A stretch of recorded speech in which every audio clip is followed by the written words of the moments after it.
Hello children, welcome back to our channel. Our channel লৈ সকলোকে পুনৰবাৰ স্বাগতম জনাইছো। আজি মই পঢ়াম পঞ্চম শ্ৰেণীৰ ইংৰাজী পাঠ্যপুথিৰ পাঠ 2 The Joy of Helping ৰ পাছৰ অংশখিনি। ইয়াৰ আগৰ ভিডিঅ'ত মই The Joy of Helping পাঠটোৰ প্ৰথম পেৰাগ্ৰাফ দুটা তোমালোকক পঢ়ালো।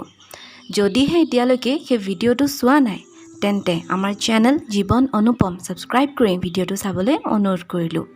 গতিকে আজি চাও আহা The Joy of Helping ৰ পাছৰ অংশখিনি। The Joy of Helping। ইয়াৰ আগৰ ভিডিঅ'টোত আমি কোনখিনি পঢ়িলো? ইয়াৰ ফাৰ্ষ্ট পেৰাগ্ৰাফটো আৰু সেকেন্ড পেৰাগ্ৰাফটোত। ফাৰ্ষ্ট পেৰাগ্ৰাফটোত আমি দেখিলো ৰাজু, নিতা আৰু গীতাই খৰধৰকৈ বিদ্যালয়লৈ গৈছিল। প্ৰাতঃসভা আৰম্ভ হোৱাৰ আগে বিদ্যালয় পালেগৈ। তাৰপিছত প্ৰধান শিক্ষকে আগদিনাখন হোৱা ভূমিকম্পৰ বিষয়ে ক'লে আৰু ছাত্ৰ-ছাত্ৰী সকলৰ ফালৰ পৰা বৰঙণি বিচাৰিলে। আজল চাও আমি ইয়াৰ পাছৰ পেৰাগ্ৰাফ কিটা। ইয়াতনো কি কৈছে?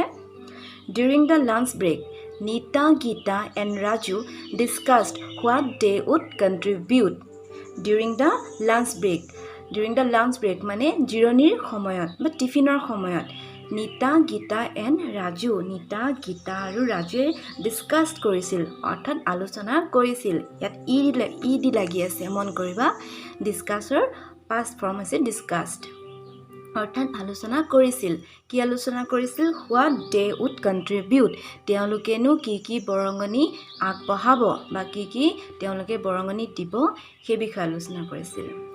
Raju, I would like to give food items like bread, biscuits and fruits. I would like to give তাৰমানে মই দিব বিচাৰিছোঁ। কি দিব বিচাৰিছোঁ? ফুড আইটেমছ, খাদ্য বস্তু, লাইক যেনেকৈ ব্ৰেড, বিস্কিটছ আৰু কি কৈছে? ফ্ৰুটছ মানে ফল মূল। গীতাই কি কৈছে চাওঁ আহা। That's great, এইটো বৰ ভাল কথা। That's great. I will contribute some money and a carton of drinking water. I will contribute some money and a carton of drinking water. I will contribute, মই বৰঙণি আগবঢ়াম, some money, অলপমান টকা পইচা বা অলপমান টকা আগবঢ়াম বুলি কৈছে। আৰু লগতে দিব a carton of drinking water, খোৱা পানী, অৰ্থাৎ বিশুদ্ধ খোৱা পানীৰ এটা কাৰ্টুন আগবঢ়াম বুলি কৈছে। নিতাই কৈছে please suggest what I should contribute. Nitai ধৰিব পৰা নাই তাইনো কি বৰঙণি আগবঢ়াব। সেইকাৰণে নিতাই কৈছে প্লিজ ছাজেষ্ট, মোক কিবা এটা সহায় কৰা, মোক দেখুৱাই দিয়াচোন মই কিনো দিম, বা মোক তোমালোকে কোৱাচোন মই কি দিলে ভাল হ'ব বুলি লগৰবোৰক সুধিছে। তেতিয়া ৰাজুৱে কৈছে why don't you bring some clothes, তুমিনো কিছুমান কাপোৰ কিয় নানা? কাপোৰৰ কথা কৈছে, ক্লথ, তুমিনো কিছুমান কাপোৰ কিয় নানা? ব্ৰিং মানে অনাৰ কথা কৈছে, হয়নে? ইউ কেন কালেক্ট ছাম, তুমি কিছুমান সংগ্ৰহ কৰিব পাৰা। কি সংগ্ৰহ কৰাৰ কথা কৈছে? কাপোৰৰ কথা। কালেক্ট মানে সংগ্ৰহ। From your neighbours homes too, আৰু তোমাৰ ওচৰ চুবুৰীয়া অৰ্থাৎ প্ৰতিবেশীৰ ঘৰৰ পৰাও সংগ্ৰহ কৰিব পাৰা বুলি কৈছে। You can also' collect some containers to store food. You can also' collect, আৰু তুমি কি সংগ্ৰহ কৰিব পাৰিবা? ছাম কণ্টেইনাৰ্ছ মানে বৈয়াম, হয়নে? খাদ্য সামগ্ৰী ভৰাই থোৱা বৈয়াম। টু ষ্ট'ৰ ফুড, খাদ্য বস্তু ভৰাই থ'বলৈ বা সংৰক্ষণ কৰি থ'বলৈ কাৰণে যিবোৰ প্ৰয়োজন হয় বৈয়াম, সেইবোৰ কালেক্ট কৰিব পাৰিবা বুলি কৈছে। That will be of great help to the affected people, আৰু এইখিনিয়ে সেই ক্ষতিগ্ৰস্ত মানুহখিনিৰ কাৰণে যথেষ্ট সহায়ক হ'ব বা যথেষ্ট লাভৱান হ'ব বুলি কৈছে ৰাজুৱে। নিতাই কৈছে thanks a lot Raju for your suggestions. Thanks a lot, বহুত ধন্যবাদ ৰাজু ফৰ ইয়ৰ ছাজেশ্যনছ, তুমি যি মোক ছাজেশ্যনছ দিলা, যি মন্তব্য দিলা বা যি বস্তুৰ কথা উল্লেখ কৰিলা তাৰ কাৰণে ধন্যবাদ। I will try to collect what you suggested, তুমি যি বস্তুৰ কথা মোক এতিয়া উল্লেখ কৰিলা মই সকলোখিনি কালেক্ট কৰিবলৈ, সংগ্ৰহ কৰিবলৈ চেষ্টা কৰিম, ট্ৰাই কৰিম। I will try to collect বুলি কৈছে। দেন গীতাই কৈছে কেন এনি ওৱান help me bring the bottles of water. Can এনি ওৱান হেল্প মি, কোনোবাই বাৰু মোক সহায় কৰিবনে? Bring the bottles of water, পানীৰ বটল আনিবৰ কাৰণে মোক কোনোবাই সহায় কৰিবনে বুলি লগৰকেইটাক কৈছে। কাক কৈছে? নিতাক কৈছে, ৰাজুক কৈছে।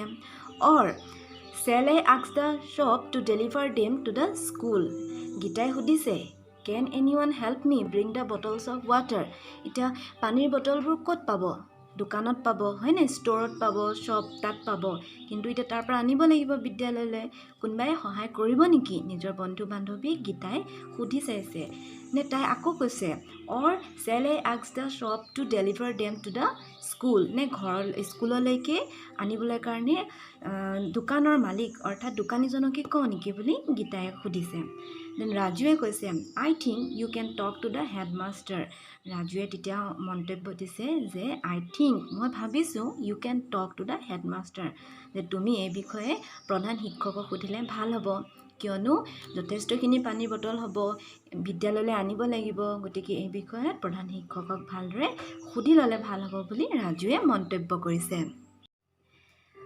নেক্সট ডে এট স্কুল পাছদিনাখন বিদ্যালয়ত all the children and teachers assembled in the school playground with their contributions.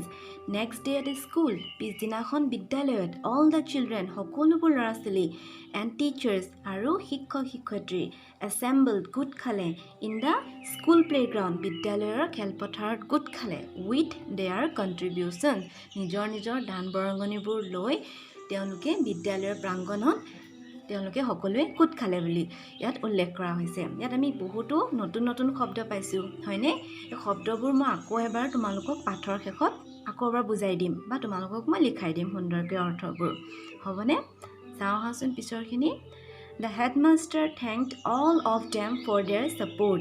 Headmaster প্ৰধান শিক্ষকে thanked মানে তেওঁলোকক ধন্যবাদ জনালে all of them সকলোকে all of them মানে সকলোকে ছাত্ৰ ছাত্ৰী শিক্ষকক for their support মানে সহায় কৰিছে হয়নে তেওঁলোকে যি সহযোগিতা আগবঢ়ালে ছাপোৰ্ট মানে সহযোগিতা তাৰ কাৰণে ধন্যবাদ জনাইছে The goods van and a team of teachers the goods van এখন ভ্যান ললে তেওঁলোকে তাত সকলোবোৰ সামগ্ৰী আছিল and a team of teachers and students আৰু শিক্ষক ছাত্ৰ ছাত্ৰী এটা দল then left for their destination তেওঁলোকে বিদ্যালয়ৰ পৰা যাত্ৰা আৰম্ভ কৰিলে ক'লে নিজৰ লক্ষ্য স্থান ডেষ্টিনেশ্যন মানে লক্ষ্য স্থানলৈ ক'ত আছিলে তেওঁলোকৰ লক্ষ্য স্থান এই ভূমিকম্পৰ দ্বাৰা ক্ষতিগ্ৰস্ত হোৱা ঠাইসমূহলৈ হয়নে In an hour, they reached the earthquake-affected place.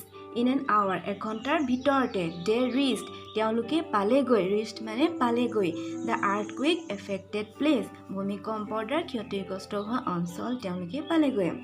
They were very sad at the plight and misery of the people there. They were very sad. They were তাৰমানে শিক্ষক আৰু ছাত্ৰ ছাত্ৰীৰ দলটোৰ কথা কৈছে তেওঁলোকে অতি দুখিত হ'ল তেওঁলোকে কিয় দুখিত হ'ল at the plight and misery of the people there সেই ক্ষতিগ্ৰস্ত অঞ্চলৰ মানুহখিনিৰ দুখ দুৰ্দশা আৰু কষ্ট দেখি তেওঁলোক দুখিত হ'ল plight and misery মানে হৈছে দুখ দুৰ্দশা বা তেওঁলোকৰ কষ্টখিনিৰ কথা কৈছে They distributed the things among the people. They distributed.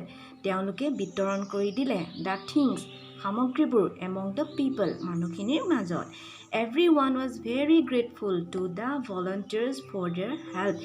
Everyone অৰ্থাৎ তাত উপস্থিত থকা প্ৰতিজন মানুহৰ কি হৈছিল very thankful অৰ্থাৎ অতি ধন্য হৈছিল বহুত ভাল পাইছিল to the volunteers for their help. ইমান ডাঙৰ এটা সহায় কৰাৰ কাৰণে তেওঁলোকে যথেষ্ট আনন্দিত হৈছিল The team members felt very happy to have helped the people in distress. The team members মানে বিদ্যালয়ৰ পৰা যোৱা দলটো felt অনুভৱ কৰিলে very happy বহুত সুখ অনুভৱ কৰিলে to have helped the people in distress. এনেকুৱা দুৰ্দশাৰ সময়ত এনেকুৱা ধৰণৰ যি ক্ষতিগ্ৰস্ত হ'ল তেওঁলোকৰ লোকচান হ'ল তেওঁলোকৰ যিখিনি হেৰুৱালে এই দুখৰ এই কষ্টৰ সময়ত যে এনেকুৱা মানুহ এখিনি সহায় কৰিবলৈ পাৰিলে তাৰ কাৰণে এই বিদ্যালয়ৰ পৰা যোৱা দলটো যথেষ্ট সুখী হৈছিল সুখ অনুভৱ কৰিছিল সহায় কৰিলে যে সেইকাৰণে হয়নে আমিও আনক সহায় কৰিলে আমাৰ ভাল লাগে নালাগে মনটো ভাল লাগে কাৰোবাক সৰু সহায় এটা কৰিলেও আমাৰ মনটো ভাল লাগে আমাৰ নিজকে গৌৰৱবোধ হয় আমি যে কাৰোবাক সহায় কৰিব পাৰিলোঁ হয়নে নহয় তো গতিকে এনেকুৱা সময়ত তেওঁলোকে সহায় কৰিব পাৰিলে তাকে তেওঁলোকে ভাবি নিজকে গৌৰৱবোধ কৰিছে আৰু বহুত সুখ অনুভৱ কৰিছে ৰাজু said to himself ৰাজুৱে নিজকে কৈছে helping people in need is a really wonderful feeling ৰাজুৱে নিজকে কৈছে হিমসেল্ফ মানে নিজকে হেল্পিং পিপল মানুহক সহায় কৰাটো ইন নিড প্ৰয়োজনৰ সময়ত নিড মানে হৈছে প্ৰয়োজন NEED নিড প্ৰয়োজনৰ সময়ত is a really wonderful feeling মানে হৈছে অনুভৱ ৱাণ্ডাৰফুল মানে অতি ধুনীয়া অতি ভাল লগা মনোমোহা এটা অনুভৱ হৈছে ৰাজুৰ সেইটোকে সি কৈছে মানুহক সহায় কৰি তাৰ বহু মনটো আনন্দিত হৈছে সুখী হৈছে আৰু এটা সুন্দৰ অনুভৱ হৈছে সি নিজকে নিজে কৈছে The next time I see anyone in such a plight I must try to help The next time ইয়াৰ পাছত I see anyone মই যাকে দেখি পাওঁ in such a plight এনেকুৱা দুখ বা কষ্টত যাকে দেখি পাওঁ I must try to help মই নিশ্চয়কৈ সহায় কৰিবলৈ চেষ্টা কৰিম কোনে ক'লে এষাৰ কথা ৰাজুৱে ক'লে কাক কৈছে হিমসেল্ফ নিজকে কৈছে সি ইমানেই আনন্দিত হ'ল সহায় কৰি সি এবাৰ প্ৰতিজ্ঞা লৈছে যে ইয়াৰ পিছৰ পৰা মই দুখ কষ্টত থকা বা প্ৰয়োজনত এনেকুৱা প্ৰয়োজন বিচৰা বা সহায় বিচাৰিলে মই প্ৰতিজন মানুহকে সহায় কৰিবৰ কাৰণে চেষ্টা কৰিম বুলি ৰাজুৱে ক'লে পাঠটো অলপ হ'লেও নিশ্চয় বুজি পালা তোমালোকে ইয়াৰ পাছৰ ভিডিঅ'টোত মই ইয়াৰ গোটেইখিনি যিমান নতুন শব্দ আমি পালোঁ এই শব্দবোৰৰ অৰ্থ অসমীয়াত আৰু প্ৰয়োজন হ'লে মই ইংৰাজীটো ভাঙনি কৰি তোমালোকক বুজাই দিম আৰু লিখি দিম আৰু লগতে আমি আলোচনা কৰিম পাঠটোত থকা এক্টিভিটিজবোৰ আৰু এক্টিভিটিজবোৰৰ লগতে ইয়াৰ কুৱেশ্যন আনচাৰ্ছখিনি মই তোমালোকক লিখাই দিম পাঠটো পঢ়ি আজি কেনে লাগিলে তোমালোকে কমেণ্ট কৰি জনাবা আৰু যদি কিবা সুধিবলগীয়া থাকিলে সেয়াও জনাব পাৰিবা লগতে ভিডিঅ'টো যদি ভাল লাগিলে লাইক আৰু শ্বেয়াৰ কৰিবলৈ নাপাহৰিবা ধন্যবাদ থেংক ইউ